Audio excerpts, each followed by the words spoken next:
It's good to be back in Kamura. What is up guys, Greedy Knight here showcasing my PC playthrough of Monster Hunter Rise. Each episode will cover a portion of the quest and this first episode will cover Village. Naturally these will be commentated similar to the commentated hunts. Without further ado, let's get into it. I speed through character creation and lock in the name Greedy Knight. We watch the cutscenes and wade through the menus to unlock each facility. Off screen I fixed my controller settings to match the Switch controls as much as possible, and I changed the language to Monster Hunter language because English got old really fast. After talking to Hanoa, I named my Kahoot Hootie from the Owl House because it is a great show. I talked to the DLC cat to get all the free rewards. I know how some of you feel about Defender armor, but your brews mean nothing. I've seen what makes you cheer. Math is math and this is the strongest set available. Anyways, I sell the metal eggs to get the 1 million Zenny achievement. After chatting with the sisters one more time, I queue into the training quest.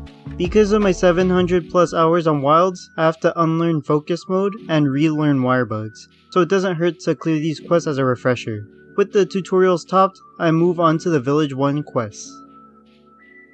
Village 1 is a set of standard gather and extermination quests. Instead of just focusing on the objective, I try to clear out the map for future runs, and just collect everything in sight, all while routing towards the objective.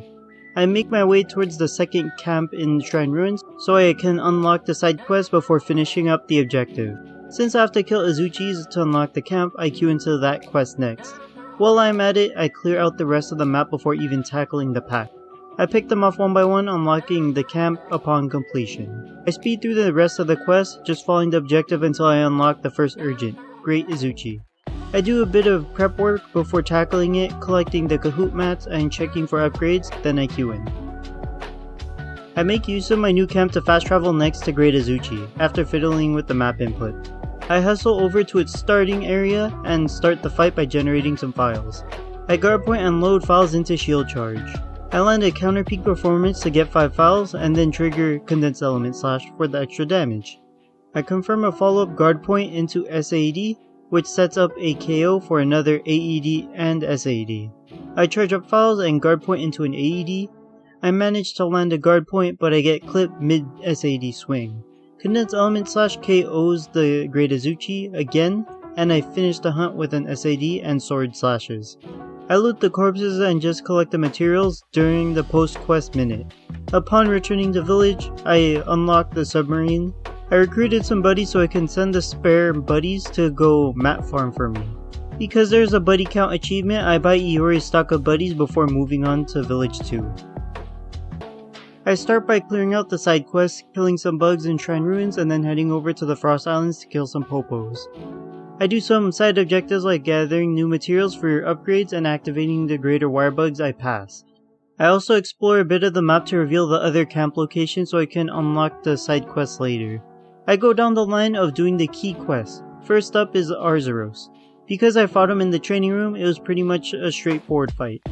I usually opt for Condensed Spinning Slash in this fight due to its weird body shape and posture, so I naturally miss a few SADs, and I play notably more defensively before slaying it. The next set of quests are a seashell collecting quest and a baggy slaying quest, so I use this time to clear out more of the map and complete the quest for the second camp. I then queue into Great Baggy, which is a weird fight for SAD playstyle without Axe Hopper. Due to its noodly body, I have to line up SADs along its spine to get any value out of my files, so I have to choose my openings to pop said files, resulting in this evasive and defensive gameplay before getting the slay. I fight Lagambi last. I realize that I don't need CSS to use axe combos, so I use the bread and butter Savage X combo lines without the buzzsaw active to increase my damage uptime with decent results. I finish the hunt with a guard point to the face. I queue into the Village 3 urgent quest against Aknason. I make use of the second camp again and hustle over to Aknason. It's the first mount to roar on an encounter, so I get free shield charge. I mind its wing swipes and kicks, then land a juicy SAD. I get clipped by the head slam but abuse a waterfall to nope out of it. I then get clipped by a few hits and trade some back. Aknason decides to change the venue. I use Arzuros to dump some damage with the Wyvern Ride. I get a KO and loop some axe chops, getting its low on health call out. I just wail on it until it goes down. I collect all the shinies before the quest ends. When I get back, I unlock the Demon Petal Ace and Condensed Spinning Slash, both of which get immediately equipped. I also unlock the Meowcenaries for free loot every 5 hunts. Now that I was getting to the actual hunts, I spent a few minutes setting up a loadout or two for quests before queuing up for Village 3. It was at this point of the run where the hunt sessions got long enough to where I split the clips between optionals and keys. As usual, I clear out the maps and unlock as many camp quests as I can while doing these quests. I collect some packages for Yomogi to unlock new Dango, then we are introduced to the 2 new maps. I collect some simple prisms and hunt some Ludrots in the flooded forest. Afterwards I move to the sandy plains to collect some cacti and kill some Jaggies. I finish off this batch of optionals with a Kezu hunt. I was reminded why Kezu isn't brought back in every game, it's creepy. Capcom rightfully fears this creature. I focus on evading instead of tanking its attacks because I know the projectiles are unblockable without guard up and the body checks deal heavy knockback without guard. We get the clear and move on to the key quests. I start off with Tetranodon. In these lower rank hunts, Tetranodon stays uninflated for most of the fight, so I'm just fighting its base form. Even so, it hits with medium to heavy knockback without any guard investment. I was planning to SAD spam, but not with the oversized platypus breaking my guards, so I shift to Condensed Spinning Slash in the neutral, only letting files rip when I have a clean opening. Next I bully Kuluyaku. It has a key weakness of taking a breather when you break its object and break its feathers, giving it up to 3 openings to loop for CSS shenanigans when paired with KO. It also fights very linearly, so when it attacks you just dodge to the side to avoid damage. Since you can focus the head, the hunt goes quickly. Barioth is stirred up, and I start by unlocking an extra camp. The game plan here is to use SAD.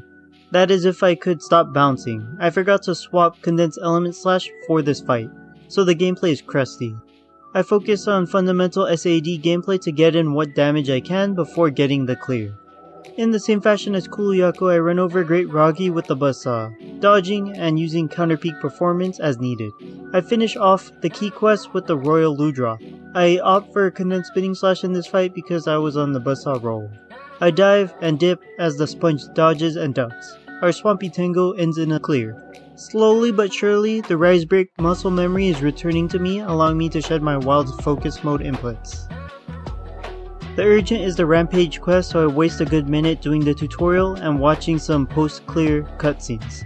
Once back in village, I unlock the attack ramp up skill for that all-important damage. I queue into the formal urgent quest against a Bishaten. I fast travel to the second camp and gather the Infinity Birds. I buzzsaw the tail and head as best as I can because those are the best hit zones. I use counter peak performance off of the roar and charge my shield using the fruit.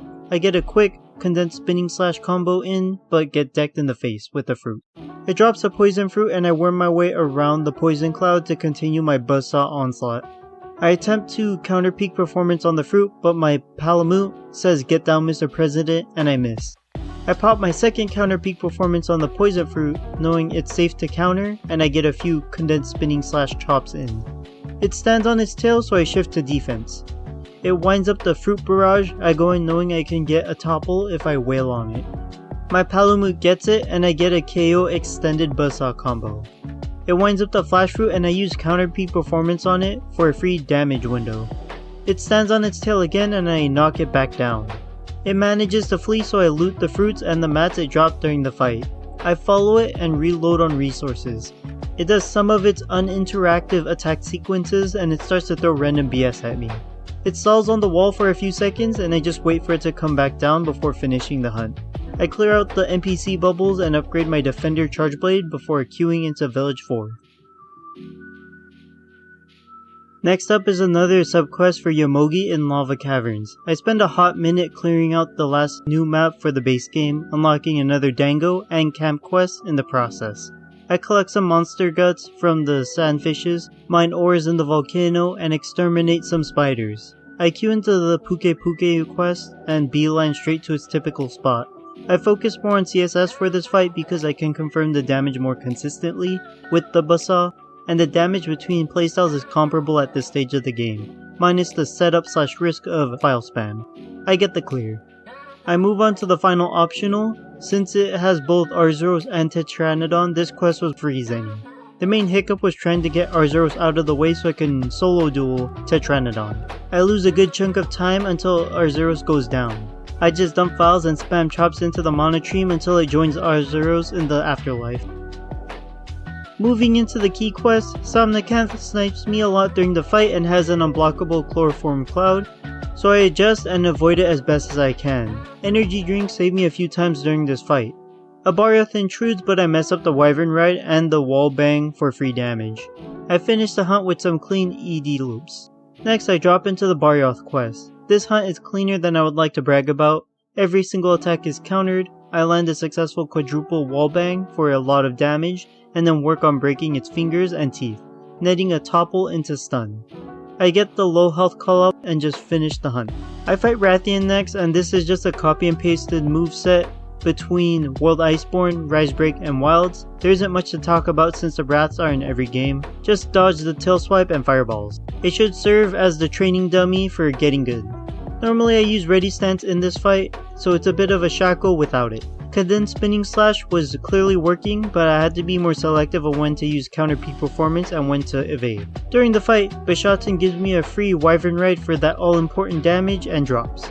I pop a max potion before almost carding and promptly end the hunt.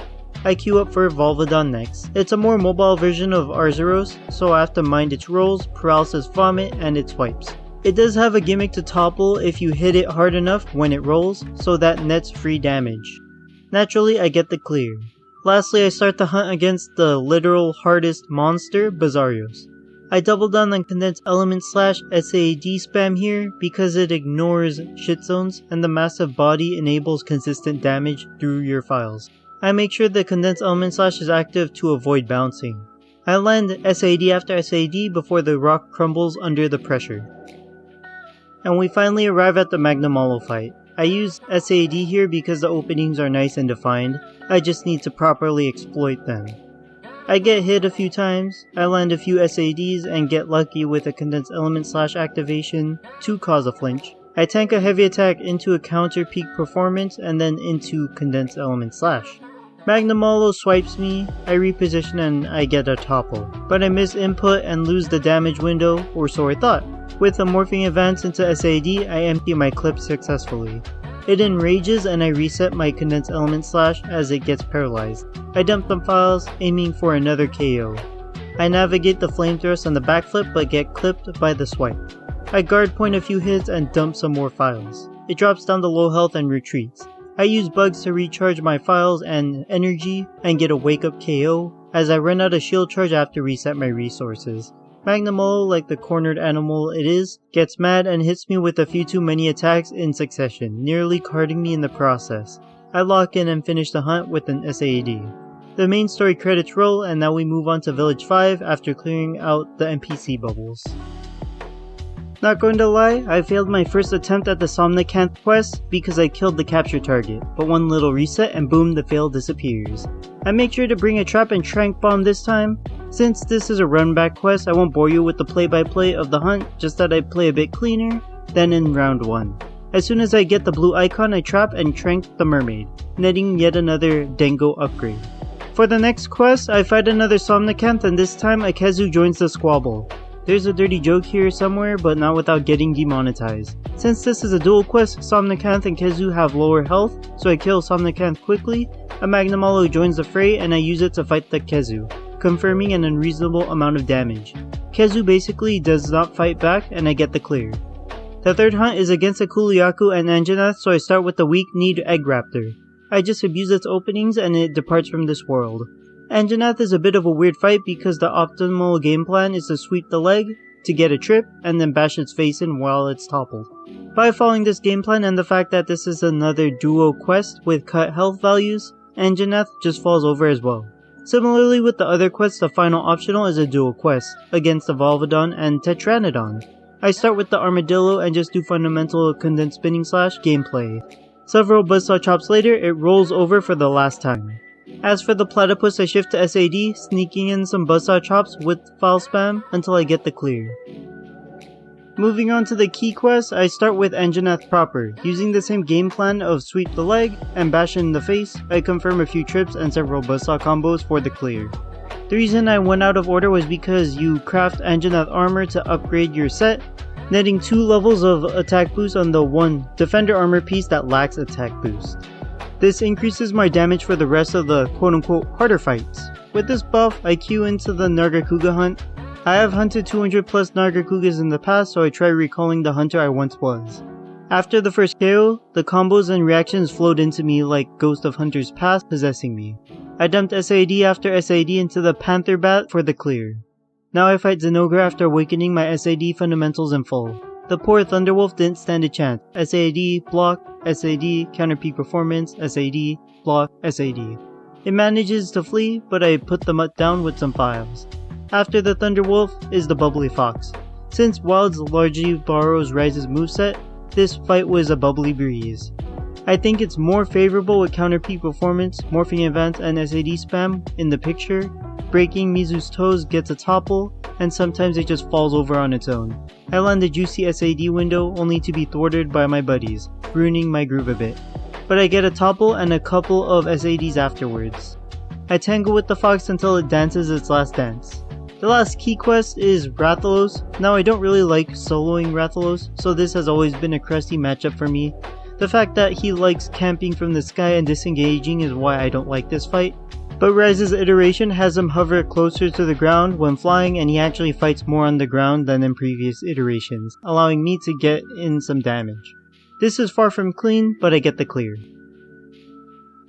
And we arrive at the Mudcat Elmadron. I counterpeak the roar, I navigate its jukes and counterpeak into SAD.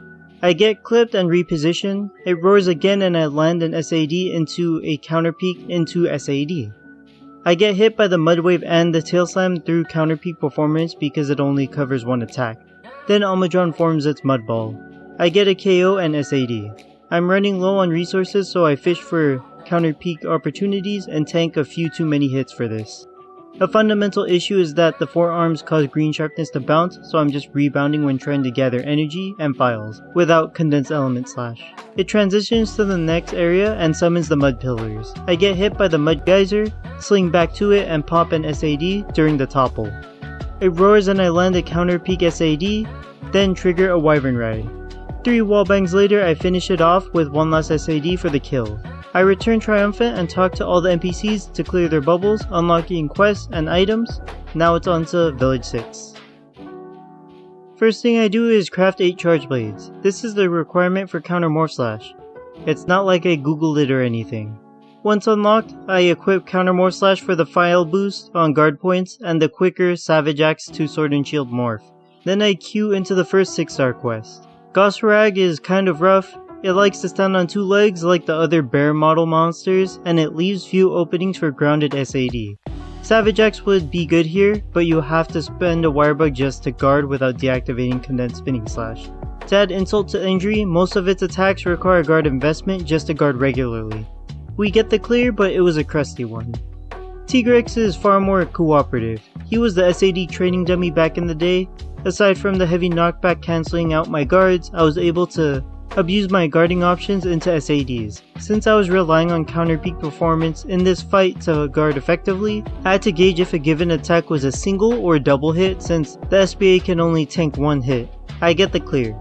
Like with Tigrex, Diablos is an excellent SAD training dummy.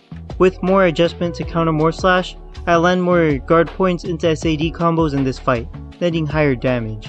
It helps that the knockback is medium on most of the hits, allowing me to follow up with SADs. Diablos keeps falling into my shield and files, so this hunt was quicker than the Tigrex hunt. Now we move into the dual quests. First up is the Hellcat and Thunderwolf. I start with Zinogre and it's not prepared for the absolute smackdown it's about to receive. After my SAD training arc and fully buffed kit, I feed it files like they're its medicine, by force and until the container is empty. Counter morph slash SADs just hit too hard that I interrupt the animations with flinches. With the dual health cut, it goes down quickly. I go after Magnum Mallow next. The crust is quickly fading away from my gameplay as I land counter peak performances and SADs in tempo with its openings. I land an AED into KO, then morphing advance over to dump the rest of the clip for a quick burst of damage, then resume the neutral. I make a few poor reads and get hit for them, but I barrel roll and confirm my damage, eventually getting the clear. Next is Toby and Mitsutsume. Not much to note that is different from the previous hunt with Toby. I almost card again, but I buzzsaw, wyvern ride, and buzzsaw some more, and secure the kill. Mitsutsune was easy on round 2. With counter morph slash, my files hit harder. I snipe it with an SAD as I was trying to escape. Due to the lower health pool, it went down quickly as well. The final quest was Tigrex and Rathalos. Rathalos round 2 was not much better. I almost cart after a stun. The only thing that was on my side here was math, and a lower health pool. At no point was I dominating this fight. I just kept hitting it until it got low, then I capped it so the fight would be over. Then I hustle over to Tigrex on the other side of the map. I land both varieties of SADs left and right. With my boosted damage and the lower health, Tigrex wasn't much of an obstacle this time around. With that final quest cleared, that finishes the formal village quest. Progression wise, we start and end on defender gear, upgrading the weapons as they become available. We grabbed the Anjanath waste and then just ran through the remaining quests. Now we move on to hub, beelining through high rank, but that's for the next episode. Like if you enjoyed the video, comment your thoughts on Monster Hunter Rise down below. That's all I got for this one. Greedy Knight, signing out.